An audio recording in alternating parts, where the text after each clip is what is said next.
Hi guys, I just first want to thank you for coming to this website from the letter that I sent you. I'm very glad that you're taking the opportunity to visit this, and I really want to make this worth your time. So, what I'm going to talk to you a little bit about right now is search engine optimization. And I plan on making this a short little introduction for people who have never really heard of search engine optimization to kind of give you an idea of what it is and why it's useful for your church. So I'm kind of gonna roll with this as I go. It's not really planned beforehand, but I hope I could deliver to you something that is useful. Let's start with the idea of how people get to your church website. So obviously, before you do any search engine optimization, let me change. You're gonna want to have a website. Let's back up. Okay, ignore that.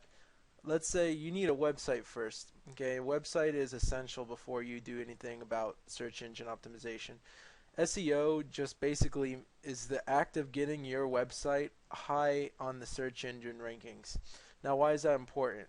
Well, your website isn't useful until people can get to it. Now, let me give you an example. Think of Hawaii. Hawaii is a beautiful island. It's in the middle of the one of the largest oceans. I'm not. Is it Pacific Ocean? I think it's Pacific Atlantic. I don't even know. That's how bad my geography is. I'm gonna just say ocean. It's in the largest ocean, one of the largest oceans. Think about it like this: the internet is an ocean, and your website is Hawaii. Well, it might not be quite that kind of level. It might be a smaller little island that no one's heard of yet, but just think of your website as an island.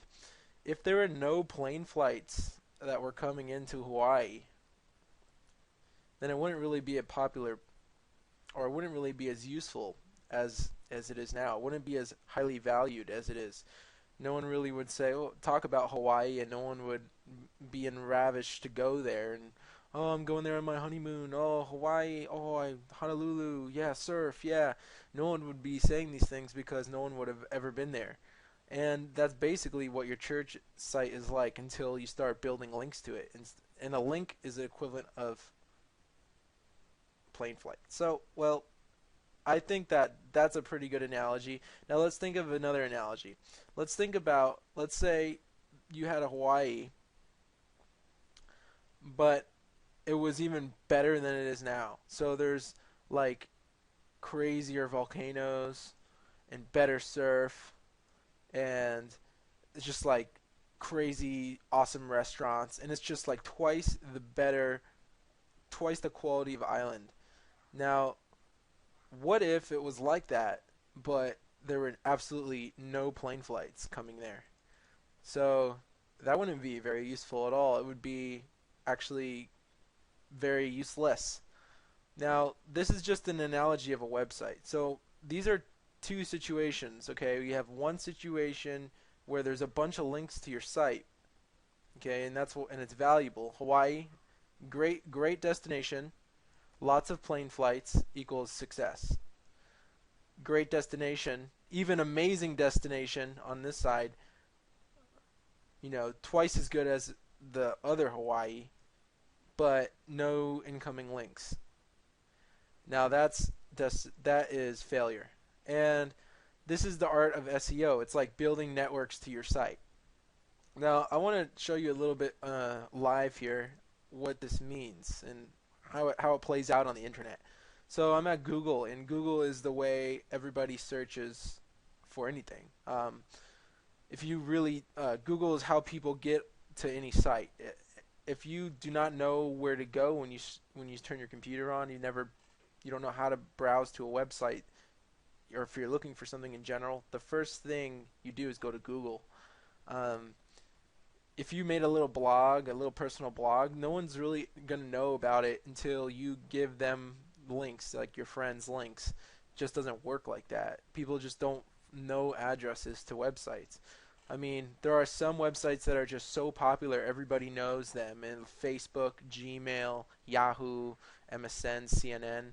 Of course, people don't need to go to Google first to go to those websites, but majority of websites, including most likely your church website, people need to find it through the internet.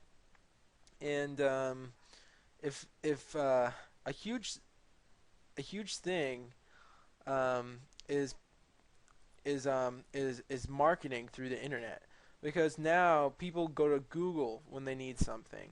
So if they're looking for a restaurant in their city, they'll go to Google and they'll type in the city name of wherever they live, and they'll type in, restaurants.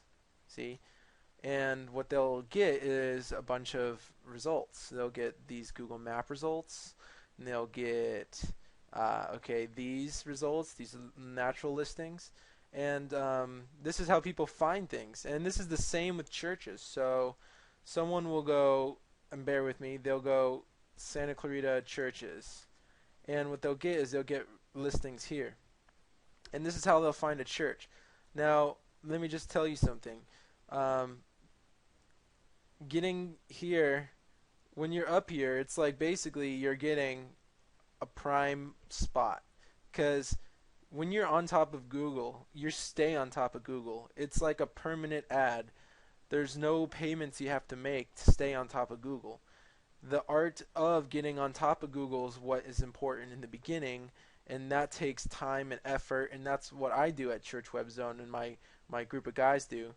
But once you're there, you stay there. So unlike a Yellow Pages ad or a magazine ad, you're not paying monthly to stay on Google, and that's the beauty of it. And you might be saying, okay, well, what kind of listings or search results? How many people are going to see this ad? Because you might be right now paying for ads, in the Yellow Pages, and you might be paying a lot of money.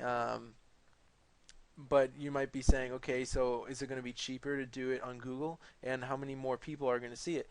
Well, it's pretty fantastic. You can come to a tool called Google AdWords Keyword Tool, and this is what this is.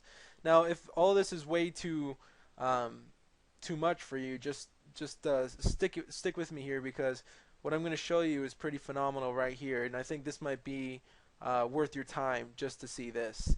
Now, this tool is a way of measuring how many people search for keywords on Google every month. And a keyword is simply a search term. So when I searched Santa Clarita restaurants, that's a keyword. Now, Santa Clarita churches is also a keyword. So if you want to find out how many people are searching for Santa Clarita churches, you can type it into this tool, and you're going to get results, statistics about how many people are searching that. So it's quite awesome to be able to tell how many what your potential market is online. It's no guesswork. It's reported in statistical consistent manner. So let's click search. Okay. So as you see, Santa Clarita churches has, let me make this smaller so that we can see.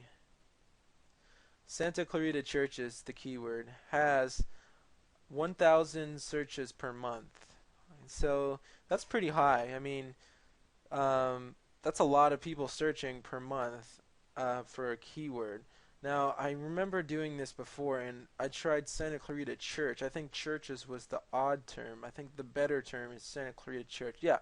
So as you see, people are searching 3,600 times per month for Santa Clarita Church.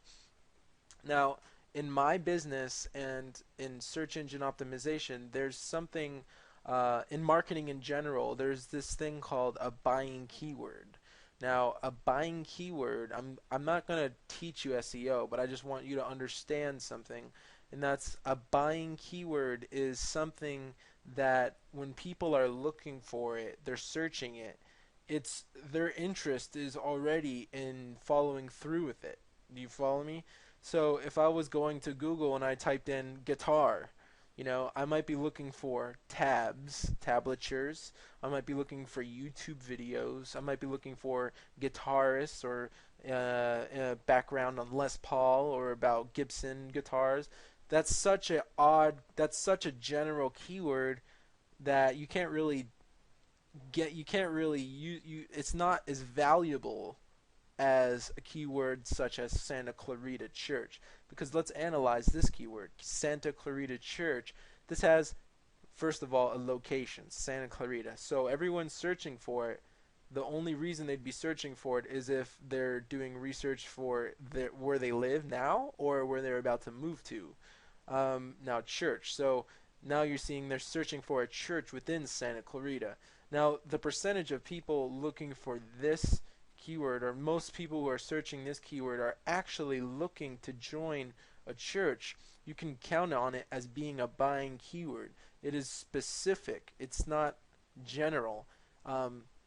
So the number 3,600 per month is actually a very valuable number. 3,600 people are potentially looking for a church in Santa Clarita off of Google every month. Now that's a phenomenal thing, because if you can get to the top of the list on Google, you can get a vast majority of this traffic. Now, this is an introductory video, so I don't want to go into too much technical knowledge, but I will reveal to you a statistic that might be interesting to you. The number one link on Google, which is the first result that shows up, gets 56% of clicks. Now, I'm not really sure. I don't know where your church is, but if the competition is low enough, the potential to get number 1 or 2 on Google within a year is extremely predictable and manageable, or what's the word I'm looking for? It can be done. And if you spend a year getting on top of Google, if your city, for example, Santa Clarita, you have the potential of bringing in 56% of 3,600 people to your website who are potentially looking for a church every single month, and you don't have to pay any more once you're there. And this is a phenomenal thing. And personally, I am a believer in Christ.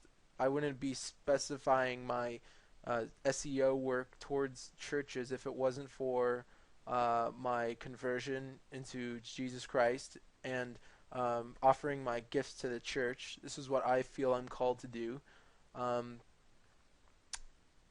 So my offer is essentially, I will spend a year with you, spend as long as it takes with you to have your church website dominate on top of Google and get you the results that you want, so that you can potentially turn in the majority of searches for your keyword for your city into actual visitors to your church, and make it a valuable, make your website not just a place where people can find out the information about your church, but turn it into a marketing tool where people are converted from your church site.